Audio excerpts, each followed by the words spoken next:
At the end of the day, the interview is the last thing standing in your way of becoming a certified anesthesiologist assistant. Everyone knows it, and it becomes all the more clear when you walk in on interview day, all dressed up, eyeing all the other talented applicants around you. It can be scary, I know. However, it doesn't have to be. I remember my interview and the nerves were real. However, I had confidence in my ability to think on the fly and nail any question that came my way. This only came after many mock interviews with my peers, and by being prepared, practicing, and having a plan, you too can walk in on interview day feeling confident, impress admissions committees, and get that sweet acceptance to Anesthesiologist Assistant School. And the goal of this channel is to help you get there. I want to help you all be as prepared as possible. So in this video, I compiled 10 of the most common questions that you should have an answer for on interview day. However, before we start, I have an interview question for you. Why aren't you subscribed yet? Hit that subscribe button so you never miss a video that I put out. And also while you're at it, hit that like button. It really does help out small channels like this one. So also one last disclaimer, the questions included in this video have no correlation with the actual interview questions that I was asked in my interviews. These questions were compiled from my own research and practice before I actually attended any interview sessions. So now that those disclaimers are out of the way, let's get into the video. Number one, tell me about yourself. This isn't technically a question. However, your elevator pitch, as it's more commonly known, is going to be the cornerstone of your interview. Oftentimes, this is the first thing that you are asked and is the first impression that you will have on your interviewer. The great thing about this elevator pitch is that you can go in whatever direction you want to with it. You have a lot of freedom on how you can show your interviewers your passion for anesthesia. Try to keep your elevator pitch somewhat concise. It's easy to try to squeeze in every aspect of your application into a couple minutes here. But your interviewer can see your entire application, your personal statement, everything. So keep it concise and somewhat limited to the most important and formative pieces of your story. For my elevator pitch, I started by talking about the beginning of my journey into medicine at the Cancer Rehabilitation Institute. I also talked about my path to falling in love with anesthesia, including my slow transition from pre-med to pre-anesthesiologist assistant. Lastly, I mentioned some quick fun facts about myself, including my passion for running and making music. In more casual interviews, the elevator pitch can be a way to leave threads for your interviewer, so they can latch onto whatever parts of your story they want to and ask you more questions about yourself. The bottom line is to be genuine during your elevator pitch. Don't ramble on too much and showcase your passion for pursuing anesthesia. Number two, what is your biggest strength? This question illustrates that it's okay to brag about yourself a little bit in your interview. It's essential to be confident in your answer rather than cocky. My perspective on this question is that describing your strength is good, but using stories to reinforce that strength is excellent. This is something that I picked up from Dr. Gray in Med School HQ.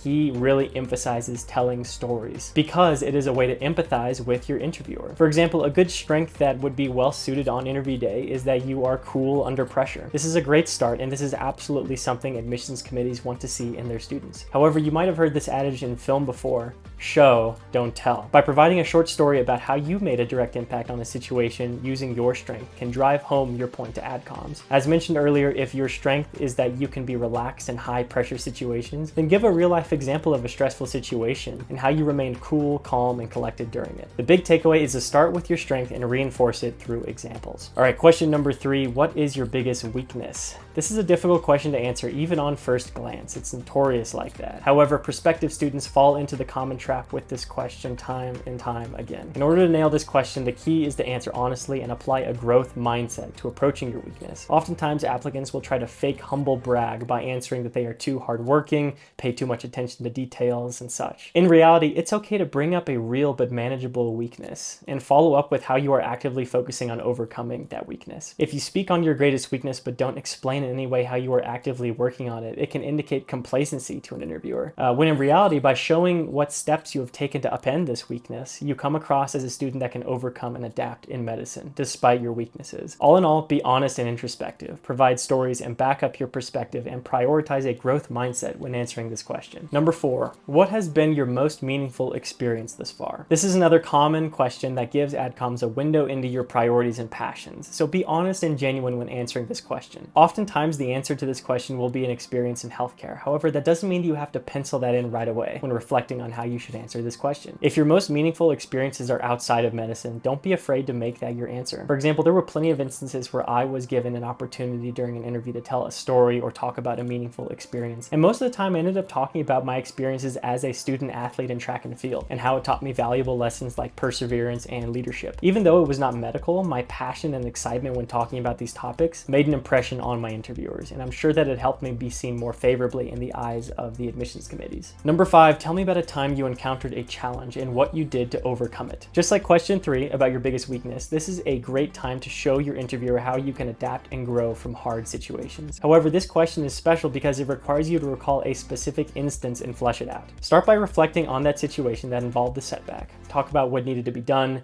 and the specific steps that you took to make sure that that task was completed. Finally, don't forget to stress what the end result was. Results do matter, and not only how the situation was resolved, but also what you learned and how you grew from the circumstances. Interviewers want to know specific examples of how you can persevere through challenges, so leave them confident that you can handle whatever is thrown your way in anesthesia school. Number 6, how do you handle stress? It's no secret, everyone knows it, anesthesia school is really hard. I've heard this from CAAs, I've heard this from CRNAs, and the list goes on and on. AdComs will want to know how you respond to the inevitable stress that comes with learning and working in a medical setting. Here it is important to show your interviewers that you have healthy coping strategies when it comes to stress, rather than toxic ones like panic or avoidance. Talk about what methods have worked best for you when it comes to handling stress. This could be anything from enjoying a hobby in your free time to simple mindfulness and breathing techniques after a high-intensity situation. Again, here is a good time to give some real-life examples that you can leave your interviewer with. For example, this question often led straight into my hobbies, such as playing the piano, running, and other things that have been therapeutic for me when dealing with stress. Number 7, a really simple one. What is an anesthesiologist assistant? It's a simple question, yet one that AdComs seem to ask year after year, and one that trips up prospective students cycle after cycle. I think that this question is in place so that interviewers can know that the student knows what they're getting themselves into. Hopefully, if you've been watching my videos, you won't have a problem answering this question. What is a CAA? Now, either I can tell you in my own words, or I can take what the Quad A, which is our national organization, defines CAA as. I'll tell you guys what that is here. Certified Anesthesiologist Assistants,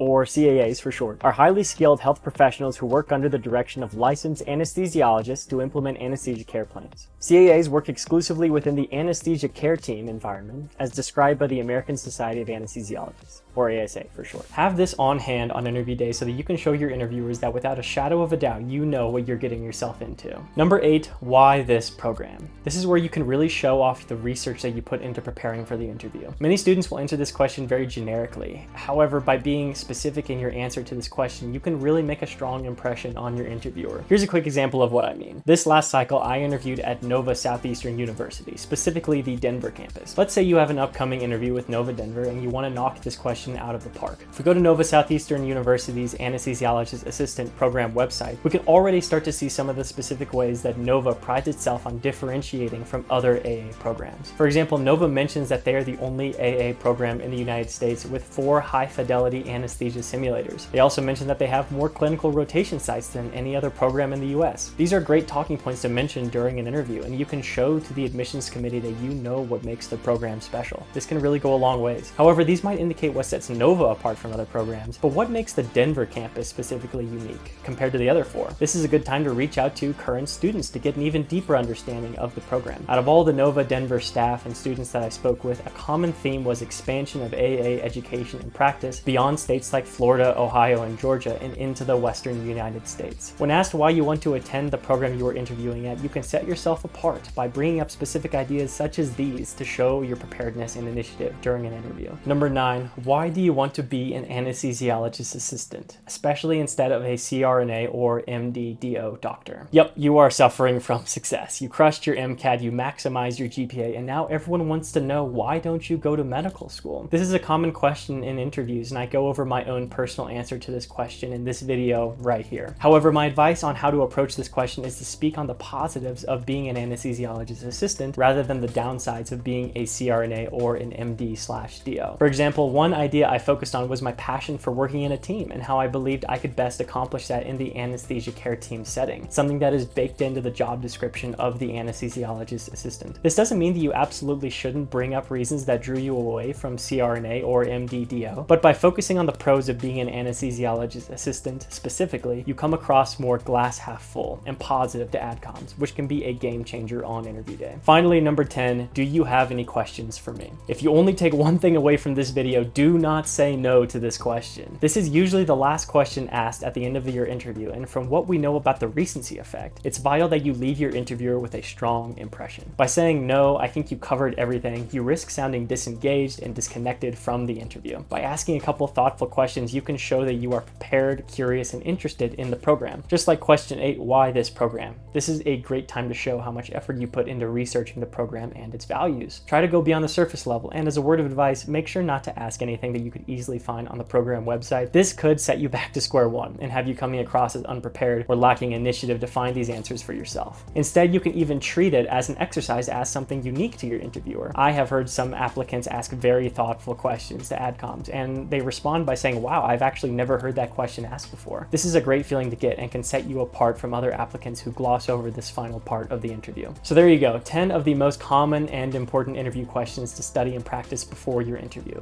You've got everything you need to smash your interview and get one step closer to gaining your acceptance into Anesthesiologist Assistant School. If you want to know more about my own journey to getting into AA school, go check out this video right here. Thanks again so much for watching, and I'll see you guys in the next one. Bye-bye.